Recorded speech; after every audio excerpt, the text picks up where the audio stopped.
Hi friends, అందరికీ నమస్కారం. అందరూ ఎలా ఉన్నారు, ఏం చేస్తున్నారు? అందరూ ఆరోగ్యంగా మంచిగా ఉండాలని కోరుకుంటున్నాను. అందులో నేను ఉండాలి. ఈరోజు వీడియో వచ్చేసి ఉల్లిపరక అన్నపగింజలు ఫ్రై చాలా సింపుల్గా, చాలా ఈజీగా, తక్కువ మసాలాతోనే చూపిస్తాను. 10-15 నిమిషాలలోనే మనం ఈ విధంగా చేసుకోవచ్చు. చపాతీలకు కానీ, వేడివేడి అన్నంలోకి కానీ, రొట్టెలకు కానీ చాలా మంచిగా ఉంటుంది. ఉల్లిపరక కట్ చేసి పెట్టుకున్నాను. ఆ తర్వాత వచ్చేసి అన్నపగింజలు ఉడకబెట్టి పెట్టుకున్నాను. టమాటాలు కట్ చేసి పెట్టుకున్నాను. పచ్చిమిరపకాయలు కట్ చేసి పెట్టుకున్నాను. ఇప్పుడు స్టవ్ దగ్గరికి వెళ్ళి స్టీల్ గిన్నె పెట్టేసి పోపు సరిపడే ఆయిల్ వేసేసాను. దాంట్లో ఆవాలు, ఆయిల్ వేడైన తర్వాత ఆవాలు, జీలకర్ర వేసేసుకొని కట్ చేసి పెట్టుకున్న పచ్చిమిర్చి ముక్కలు వేసేస్తున్నాను. ఈ విధంగా మనం ఉల్లిపరక తెచ్చుకున్నప్పుడు మనం శనగలైనా నానబెట్టి వేసుకున్నా కానీ చాలా మంచిగా రుచిగా ఉంటుంది. ఈ విధంగా ఒకసారి ట్రై చేయండి. ఆ తర్వాత వచ్చేసి ఉల్లిగడ్డ కూడా సన్నగా తరిగేసుకున్నాను. మనకు ఉల్లిపరకలో వచ్చిన ఉల్లిగడ్డే సన్నగా విధంగా తరిగేసుకుంటే కనుక పోపులో మంచిగా ఎగనియాలి. ఆ తర్వాత వచ్చేసి కొంచెం అల్లం పేస్ట్ వేసేసుకుంటున్నాను. ఈ విధంగా చేసుకుంటే కనుక మనకు చపాతీలకు కానీ, రొట్టెలకు కానీ, వేడి అన్నంలకు కానీ చాలా మంచిగా ఉంటుంది. 5-10 నిమిషాలలోనే మనకు రెడీ అయిపోతుంది. ఈ విధంగా బాగా అల్లం పేస్ట్ కూడా బాగా మంచిగా ఎగనియాలి. అల్లం పేస్ట్ కూడా మన కోపులో ఈ విధంగా వేసేసుకుంటే ఏగితేగిన టేస్ట్ అనేది ఏ కర్రీస్కైనా కానీ మంచిగా ఉంటుంది. ఉడకబెట్టిన అన్నపగింజలు వేసేసుకుంటున్నాను. ముందే ఈ విధంగా అన్నపగింజలు కానీ, శనగలు కానీ ముందే ఉడకబెట్టి పెట్టుకుంటే కనుక మనకు ఈ విధంగా ఫ్రై చేసుకోనికి తొందరగా అవుతుంది. టేస్ట్ కూడా మంచిగా ఉంటాయి. ఈ విధంగా ఒకసారి మీరు కూడా చేసుకొని తిని ఎలా ఉందో కామెంట్ బాక్స్లో కామెంట్ పెట్టండి. ఇప్పుడు సన్నగా కట్ చేసి పెట్టుకున్న ఉల్లిపరక వేసేసుకుంటున్నాను.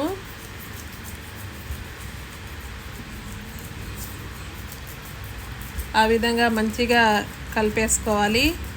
బాగా కొంచెంసేపు ఉల్లిపరక అనేది పోపులోనే మంచిగా ఎగనేయాలి. మనకు ఆవిరి మీదనే ఉడికిపోతుంది కాబట్టి ఉల్లిపరకకు వాటర్ కూడా అవసరం లేదు. ఈ విధంగా ఆవిరి మీదనే మనం ఫ్రై అనేది చేసుకుంటే కనుక చాలా మంచిగా ఉంటుంది. కొంచెం కల్లుప్పు అనేది వేసేసాను. కల్లుప్పు వేయడం వల్ల ఆవిరి మీదనే మంచిగా ఉల్లిపరక కూడా వేగిపోతుంది. ఈ విధంగా ఉప్పు వేసుకోండి.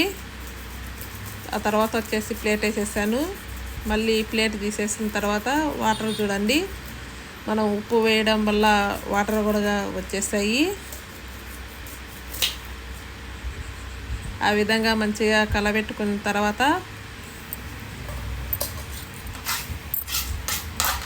ఈ విధంగా చేసుకునేటప్పుడు సిమ్లే కలబెట్టుకోండి. మళ్ళీ మనం కలబెట్టుకునేటప్పుడు హైలోకి తిప్పండి. ఇప్పుడు టమాటా ముక్కలు వేసేస్తున్నాను. టమాటాలు మంచిగా ఒక 3-4 టమాటాలు అనేసి సన్నగా తరిగి పెట్టుకోవాలి. సన్నగా తరిగి పెట్టుకొని ఆ విధంగా వేసేసుకొని టమాటాలు, ఉల్లిపరక మొత్తం అంతా కలిసేటట్టు బాగా కలిపేసుకోవాలి.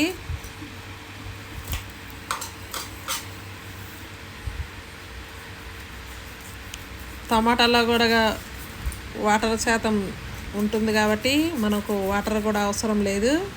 ఆ తర్వాత వచ్చేసి సిమ్లే కలబెట్టేసి మూత వేసేసాను. వేసేసిన తర్వాత తీసేసి మంచిగా కలబెట్టుకోవాలి. మనకు ఉప్పు కారం సరిపోకుండా కానీ పచ్చిమిరపకాయ ముక్కలు సన్నగా తరిగి వేసుకున్నాం కాబట్టి మనం కారం అనేది కొంచెం లైట్గా వేసుకుంటే కనుక మనకు రుచి అనేది మంచిగా ఉంటుంది. 1 స్పూను పసుపు వేసేస్తున్నాను.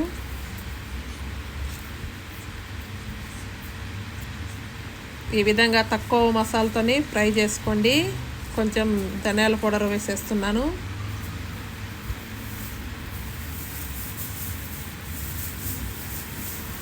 ఆ విధంగా వేసేసి మంచిగా కలబెట్టేసి మనం పచ్చిమిర్చి వేసుకున్నాం కాబట్టి కారం అనేది కొంచెమే వేసుకున్నాను. కారం తినేళ్ళు ఉంటే కనుక ఇంకా కొంచెం కారం అనేది వేసుకోండి. ఆ విధంగా మంచిగా కలిపేసుకోవాలి. కలిపేసిన తర్వాత మనం ప్లేట్ అనేది వేసుకోవాలి. ఆ విధంగా నా వీడియో నచ్చితే లైక్ కొట్టండి, సబ్స్క్రైబ్ చేసుకోండి, బెల్ సింబల్ నొక్కండి, 10 మందికి సెండ్ చేయండి. ఒకసారి చేసుకొని తిని ఎలా ఉందో కామెంట్ బాక్స్లో కామెంట్ పెట్టండి. ఆ విధంగా ఆయిల్ అనేది తేలితేగిన మనకు ప్లేట్ తీసినప్పుడు ఫ్రై అనేది పర్ఫెక్ట్గా వేగినట్టు టేస్ట్ కూడా మంచిగా ఉంటుంది. మరొక మంచి వీడియోతో మీ ముందుకు వస్తాను. ఈ విధంగా చేసుకుంటే కనుక మనకు వేడివేడి అన్నంలోకి కానీ చాలా మంచిగా ఉంటుంది. లాస్ట్లో సన్నగా కట్ చేసి పెట్టుకునే కొత్తిమీర వేసేసుకుంటున్నాను.